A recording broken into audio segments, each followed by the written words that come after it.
Same. All right. Do you want to do Let's our do our list? lists. Let's wrap it up because we were talking earlier about how sad it is to cheat in this manner. That a victimless horse gets, I guess in this instance, he gets his dermatitis treated, but just the idea of drugging animals on the heels of a dog being given meth. These are stories though, like these are stories of cheating that you hear in sports that are not fun, and you're like, this sucks. Like I don't want to hear about this, and I don't know, and your brain goes to weird places. Yeah. So we decided, what are ways that are fun to cheat? What are stories you hear about cheating in sports, and you're like, that's just funny. And I don't know. To me, this is I don't know if this is on your list, but this was what comes to mind when I think about this is Rosie Ruiz cheating in the Boston Marathon. Like I did not put that on my list because I thought that we would use that as an example. That is an example of like, it's kind of victimless. It's still cheating. She hopped on the subway or the MTA instead of running and blah, blah, blah. She went to the finish line. That happened in the 2004 Olympics. I saw too, by the way, the marathon. A guy jumped in a car during the marathon and was like waving at the other runners as he was going past. That's one of mine. I'm sorry. All right. Well, we'll talk about It's a good one. But so let's go 5 anyway, through 1. I was trying to set the stage of like what we're trying to do here is like cheating that's funny. It's all funny. Yeah. It's fun to laugh at. It's fun to joke about. There's no victim in it. All that sort of stuff. So go ahead. You go first. Okay. My first one, and I'm going to get through my first two are fairly simple and quick, and then we get to some of my more. So number 5, I have Deflategate. Because I thought that I worked at Boston.com at the time that Deflategate was going on, and all of our top 10 articles were about like deflated balls, were about the ideal gas law. We interviewed like physics professors and like chemists about all of this, and people were debating whether or not Tom Brady smashed his phone after the ball boys deflated the balls in the bathroom. Like, I'm sorry, find me a funnier. The entire time that this was going on, I was like, this is a gift from the content gods. Like, I don't care if it's true. First of all, I don't even think it's that big a deal. Like if a quarterback wants a ball like slightly less inflated to the point where you're measuring like ideal gas laws, that to me doesn't seem, I was like, sure, call the Patriots cheaters if that's cheating. Like, I don't really care. So I thought as an unbiased Patriots fan, I didn't give a shit. I just thought that Deflategate was at its core like a deeply, deeply hilarious thing. I do think this is unfair, these lists we're putting together, that you have more experience with cheating as a Boston fan than I do. So I feel like you're going to have a better list than me. Is your top 5 all Boston, ways Boston have cheated? It might be. No. Look, everybody's... Not even just the Patriots. The Red Sox? No. Okay, all right, that's fair. That's a fair counter. If you're not cheating, you're not trying. Okay, all right. Sorry that your teams haven't won as many championships. All right, that's a fair rebuttal. Number 5 for me is diving in soccer. I think this is. I don't condone it. I think they are all wusses and losers. All the guys that do this, but it is objectively hysterical to me to see a guy not get touched. And I'm not talking about like, a guy who milks it a little bit. I'm talking about a guy that straight up does not get touched, jumps in the air and like flaps his arms, falls down, has the moment of like, do I grab my face or do I grab my ankle? And he kind of does both and covers the face, but then grabs the ankle, but then covers the face. And then he's like, I'll do face this time because I don't want to laugh. Yeah. So he covers the face as he's laughing and he's rolling around. And then the trainer comes out and sprays the magic spray on him. And he gets up and he's like a spray bottle of water and everything's fine. And then he takes the penalty kick and you win the World Cup and you're a hero. And it's like, that dude just cheated. That's like cheating. Like what you're doing right there, dude. Like you very obviously weren't touched. And this is, but it's all funny to me. I think anytime that happens, it's like, I'm not laughing with them. I'm definitely laughing at them, if that makes sense. Yeah. Cause they're still cheating. They're still cheating. I think you're a loser. I think you suck. But it's funny to me how much you suck and you don't even realize it or you don't care. You're so shameless. Yes. That I'm just going to laugh mercilessly at you. So anytime that happens, I think it's funny more than anything else. I laugh more than I get mad, which is not always the case because there are a lot of people that watch soccer that just get like really pissed off at diving. Yeah. But I think it's mostly funny. Unless it happens to my team. Unless it happens to my team, then I'm pissed. Who's your team? Oh, the Crew. Go Crew. Sorry. Yeah. Okay, my 4th one, I did specific ones, is the Astros garbage can cheating thing. Because listen, I know that it was bad. I'm not saying, and I know that we joke, like I'm happy the Astros are getting booed. I still think that we don't talk enough about how objectively hilarious this was, that these guys were like stealing signs and then they were like literally using a trash can they were garbage communicators. Yeah. Like they were using a trash can to tell each other what was up. And it reminds me of being a little kid in, elementary school where you like make up. It's like some stupid signal you have with it's a trash can. That's funny. Anything involving a trash can is funny. Yeah, it's a good point. Like what they did is kind of messed up in the sense of they were very obviously cheating, and but the way they chose to carry that out is hysterical. It's so funny. They're banging on trash cans and dugouts, which is kind of why I almost like had a soft spot for the Astros in this case, because I was like, if you're cheating in such a funny way, like using a trash can, maybe. No, I'm kidding. I didn't. You're alone in that one. I hate. I know. I'm sorry. I don't mean it. I just think it's really funny. But it is funny. I will give you that. That like thinking about the plan, like thinking about them having a team meeting before this all goes down. They're like, all right, here's what we're gonna do. So like, does two bangs on? Does that mean fastball or curveball? It's like, no, Johnny. How many times do we have to tell you? I'm gonna do one light bang. Right. That's a split finger. Carlos, pay attention. Yeah. Right here, buddy. When you hear Altuve just really go to town on that thing, that's a fastball. And then it becomes like they're talking about it so much that like one guy raises his hand, he's like, couldn't we just like study the pitcher's tendencies? Wouldn't that take less time than like going over this system? And they're like, no, cut this guy. They look at the GM, they're like, cut this guy, get him out of here. And then he's the one who leaks to the story. Number 4 for me is just general delays of game. What I mean by this is some examples would be you have an up-tempo offense in a football game, and one of the defenders will just fall over and pretend to be hurt. And it's very, and then it stops the the no huddle. Yeah. The no huddle deal. I think about Jason Kidd when he was out of timeouts when he was the coach of the Nets, and he had Tyshawn Taylor bump into him so he could spill his drink, and then they're cleaning up the drink and he's drawing up a timeout. Really, anyways, guys can get creative to delay a game for whatever reason. Right. I think it's hysterical, but it is also very much cheating, and you're a loser for doing this. But I mean, I'm not going to get like mad. Like the Jason Kidd story happened. There wasn't a single person that's like, what a jerk. He's cheating the game. Everyone's just like, what a goofball. I mean, like no one necessarily thought it was cool or smart, but we were laughing, right? Well, it's also like he was willing to make such a fool of himself for a timeout to try to cheat that probably wouldn't work out anyway. That like, that's funny. It did not work out, by the way. It ended up not working out. Of course it didn't. And just those sorts of things where you think of I don't know, like a pitcher, you need to delay time for the pitcher to warm up in the bullpen. So you're coming out to like pull the other pitcher, and the coach is just kind of like waddling out. And he's very slowly. Right. And he's trying to give anything to stop momentum of the other team. Yes. And it's technically by the book cheating, but it's also like kind of funny how guys get creative with that. So I put that in number 4. Yeah. I love it.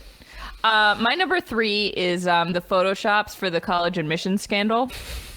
Look, I know that the college admissions scandal was awful and was, like a display of privilege of the utmost degree, and like it was a really, really bad thing. But we do need to appreciate that it is so funny that they were getting kids into college by like finding a rower or a water polo player, like a stock photo, and then photoshopping your kid's face onto that when they've never played that sport. And I actually found some of the transcript of like, there was this witness who cooperated and leaked and gave the FBI records of their conversation with a dad of a kid that he was gonna so the guy who's doing this, who's fixing the whole thing, the fixer will come, he goes, so I'm gonna make him a kicker. And this guy's name is Bill McClashen, who was this is the dad of this kid. And he was just sentenced to 3 months in prison today, I think, actually, for doing this. So he goes, so the guy who's doing the whole thing, the fixer goes, so I'm going to make him a kicker. McClashen laughs. He does have really strong legs. The fixer laughs. Well, this will be. And then McClashen goes, maybe he'll become a kicker. You never know. And then the fixer is like, yeah, absolutely. And so this keeps going for a little while where they're sort of joking about how he's going to lie. And then he goes, McClashen goes, I love it. This is so funny. So then just remind me again, we get there, done and done, the obvious deal. You and I talked about the 50K and the 200K. And then do we know he's in? You and I at least know he's in. And And then he goes, the fixer goes, so yeah, when I get the paperwork together, I got to create this profile pic. So what I'll probably need, if you guys have any pictures of him playing multiple sports or something where you can kind of see his face a little bit in action. And McClashin goes, And then the fixer goes, it would be helpful because I will Photoshop him onto a kicker. And the dad, McClash, is like, okay, let me look through what I have. Pretty funny. The way the world works these days is unbelievable. Charlotte, how much would you pay for an NFT of these Photoshops? At least 3 Ethereum. Anyway, that's my third. I just thought that conversation where the dad is saying how funny it is that they're cheating this way. Yeah, that's it because it is funny. It's all preposterous. But I want to see these Photoshops. That's what I want to see. Yeah, Sam, the Photoshops that Rick Singer put together. I think that's the guy's name, right? Wasn't it Rick Singer? Yeah. That was spearheading this whole thing. What a ridiculous. Aunt Becky was involved in that too. God bless her. That's so good. That's a good Felicity one. Huffman, wasn't she? Yeah, that's right. Part of the plan is photoshopping. Yeah, like we need face. pictures of your kid kind of playing sports because we're going to Photoshop him onto a kicker. I want to see these Photoshops so bad because I want to know how good they are. I assume, like in my brain, they're not good at all. It's just like a cut and paste, like it's the head's done in way like too MS big. Paint. Yes, that's how Right. I envision it. And the colleges are like, wow, it looks real to me. I know nothing about field hockey. I guess maybe are field hockey's players' heads like way too big? Because I mean, I assume that must be just a genetic thing. Right. Mine's along. My number 3 is along similar lines. I had just dirty recruiting in general. Yes. I think the ways in which colleges, college coaches, whatever programs try to recruit kids. The most obvious example is just paying them, just giving them cash, giving them house, giving them cars, giving their parents jobs, all that sort of stuff. That's kind of your run-of-the-mill cheating. Mm-hmm. The stuff that I love is when you have situations like Derrick Rose getting his SAT taken for him. Mm-hmm. You have Bruce Pearl having barbecues, and to where like the cheating, that becomes their identity. When you say Bruce Pearl, you think of a barbecue, and that's hilarious to me. That like Bruce Pearl was cheating by having a barbecue at his house, and he invited Aaron Kraft over for the barbecue. That is hysterical to me. Kelvin Sampson got fired from Indiana for making too many phone calls. And like at the time when you're going through it, you're like, yeah, that's a recruiting violation. You can't do that. But then you kind of like laugh about it that Kelvin Sampson was making phone calls. Like he was using his phone too much. That's hilarious. Right.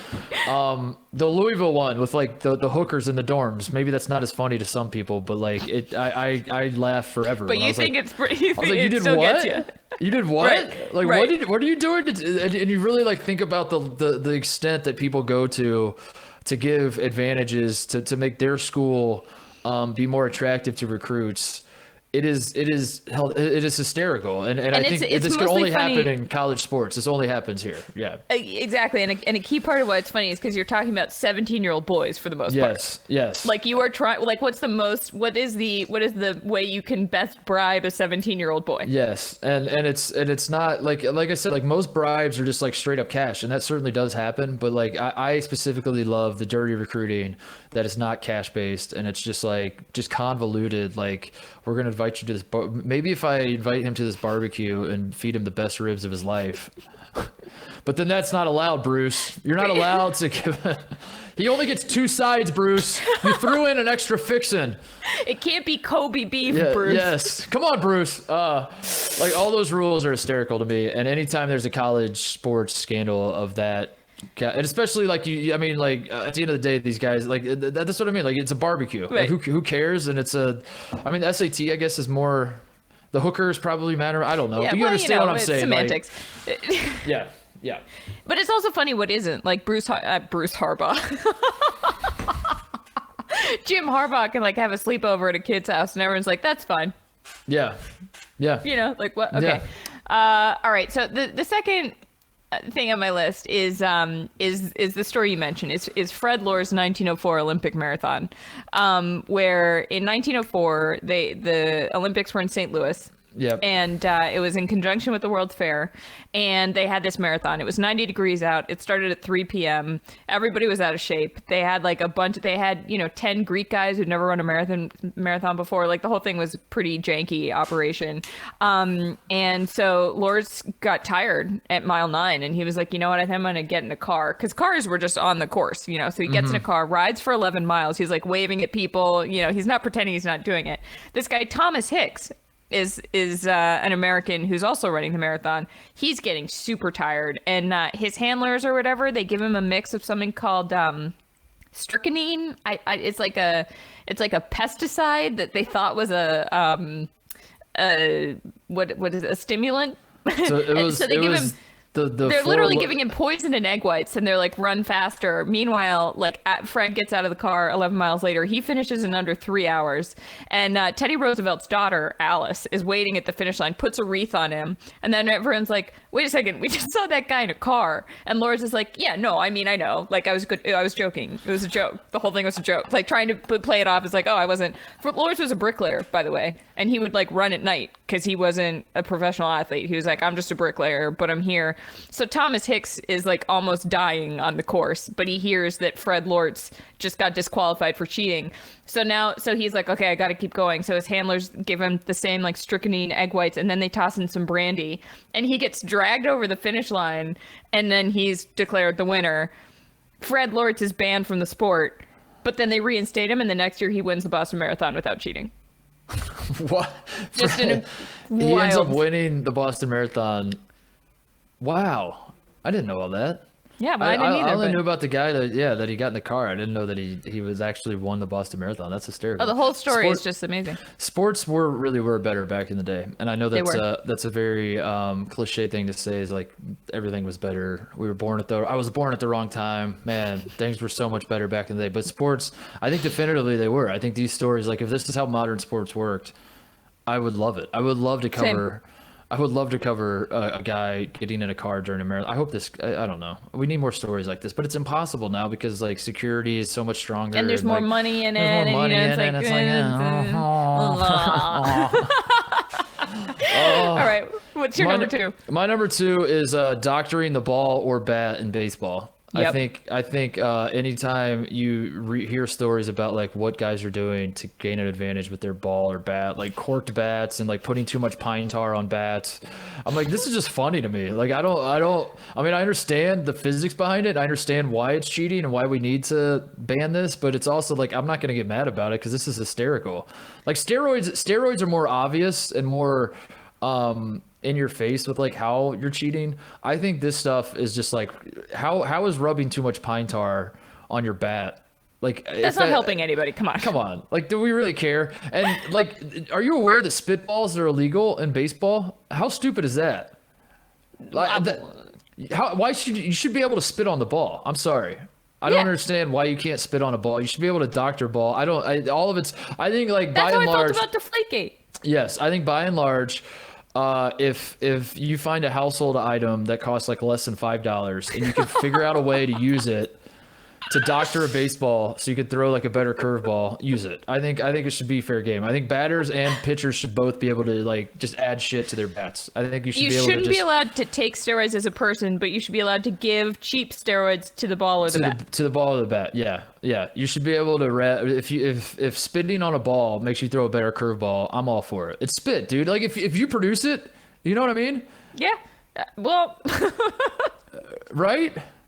Am I wrong, Charlotte? No. I know where your mind's going. You're disgusting, but I'm saying if you spit on the ball, who cares? It's funny. It's it's funny. I don't. This is a family show, Mark. Yeah, it's funny. It's good. I think you should be allowed to spit on the ball too. I think you should be allowed to use as much pine tar as you want. I think you should be allowed to. I mean, the bat. Pine tar is funny too because who the hell knows where you buy pine tar? Are you kidding me? What is pine tar? Do you just go to a tree and rub your hands on it? Pine tar is literal only use at this point is baseball players. That's the only. and they step up and their helmet's just disgusting. And you're Craig Biggio comes to mind. His whole helmet just it just is. I'm I don't even know what pine tar is, except that when I was little and I'd walk around outside with bare feet and I would get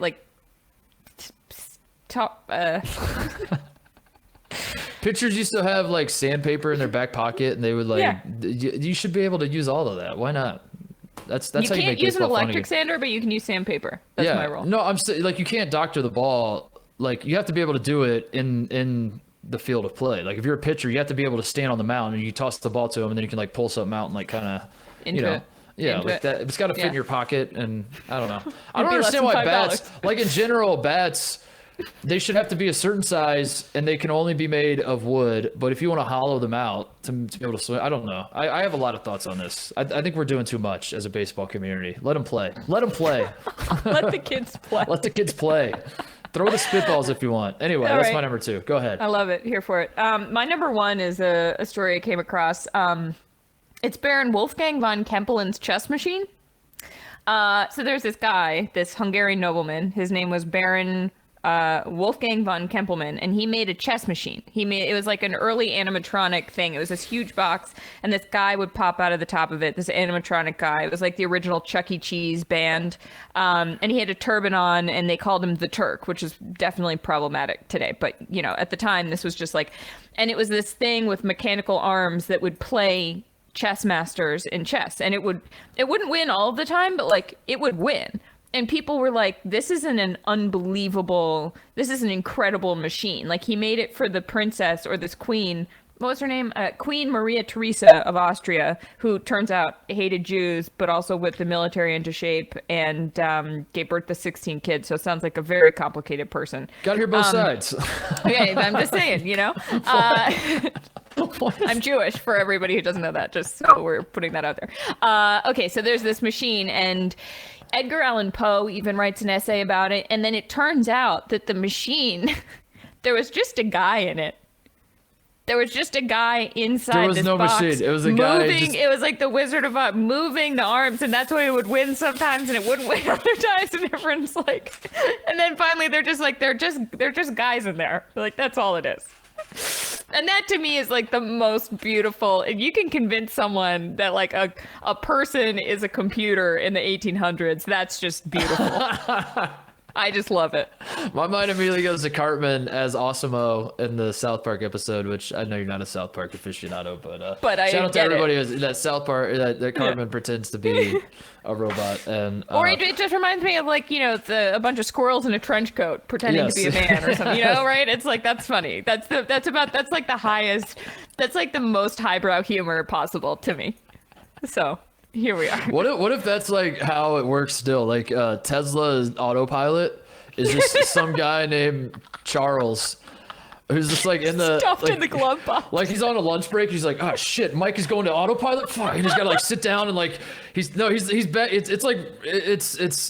remotely operated. It's an app, it's like and remotely it's just operated. A guy.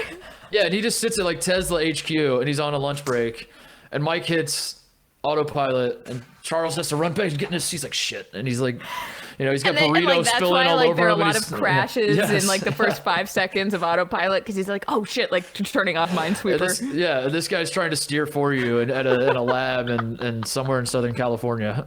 That's funny, Mark. Trying to drive your Tesla. Maybe I don't know. Let's look into it. We'll investigate. Speaking of driving, number 1 on my list is literally anything in NASCAR, and I'm talking literally anything. It does not matter how you cheat. It does not matter how brazen you cheat. It does not matter how unethical it is. It could put people's lives in danger. I do not care if you cheat in NASCAR. I am not going to get upset because this sport, Charlotte, more than any sport that has ever existed in the history of, well, I don't know. That's a bold claim, but and that I know of, to my knowledge, no sport. Allegedly has ever had its roots in criminality more than the sport of NASCAR. This is a sport that was birthed out of bootlegging moonshine during Prohibition. Cops are chasing guys. The guys who were the bootleggers would soup up their cars to go faster to evade the cops. They all started looking around saying, which one of us is the best at this? They started having stock car races based on these cars that they're souping up to get away from the cops. I don't understand how that can be the origin of the sport. We fast forward to 2021, and if your fender is 1 degree off, you're DQ'd from the race. Yeah, I'm with you, man. It does not make sense. No. Throw it out the window. I don't think there should be any rules. I think at the very least, there should be 1 race a year in NASCAR where anything goes. It's like the purge race. And if you're too scared to enter it, If you're too scared, if there's some guy that's like, I don't know, man, this seems kind of dangerous, don't enter. That's fine. Don't enter. The rest of you guys, but just you know get to enter. that you're a total whip.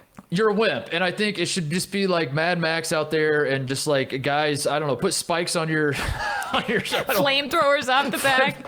There should be no rules. It just baffles the mind that like it was a sport based on being criminals, and whether I don't think you're gonna find anybody that's like saying that the bootlegging moonshine is the biggest sin in the world, but it still at the time was a criminal activity. Right. And now you fast forward to today, and you got to fit everything into, and there's so many rules, and you have to follow them all. So literally anything that happens in NASCAR that's cheating, I'm not going to get mad about it. I'm going to laugh that we've come this far, that the sport built on cheating is now trying to enforce rules. I'm 100% on board. I actually would go so far as to say that you should legally have to have a bottle or at least a little nip of moonshine in your trunk at all times. You should be drunk. Yeah. And so that, I mean, now that I'm thinking about it, like if something, I mean, flammable stuff with alcohol, that's probably a terrible. We're gonna get everybody killed. Right. Like I take that back. But I'm with you. I think that's the most beautiful. That's why I love NASCAR, because I love that's how it started. Yeah. Yes. That is the joy of NASCAR. And I like my idea that one race a year, anything goes. And I don't know how you, I guess, would conduct. I think also you should have one race a year where like the drivers have to race their personal cars. And then like I love that it's idea. like the US Open, and so like random guys and women who like soup up their cars can enter, and they race normal cars against NASCAR drivers. Vin Diesel's in the race. We should have called this podcast Agents of Chaos, honestly. I agree with you. There it is. That's our top 5. Anything else before we go? Are there any honorable mentions? Anything? How do we wrap this up? Yeah, we did get there's normally first of all, the silent poll that we did the poll about whether we should do a segment where each of us mutes the other one, and people are overwhelmingly in favor of that segment. So we'll do that at some point. I also normally wait to read these emails that we get until the honorable mentions episode, but Mark, we got one. I'll read it when the time comes, but I do want to say that, remember the guy who wrote in, Spencer Rand, he wrote in and said, "Save my family." And his daughter, they listened together, and I called her Spencette. We got, I'm going to tease this. We got an email and the subject line was just, "I'm Spencette." Oh. I'm going to tease that, and we're going to read it on Monday. To be continued. But I will say that I emailed her back immediately, and I was like, "Look, normally I don't. Normally I wait for the show, but I wanted you to know how much I love this email, so everyone should get excited for that on Monday."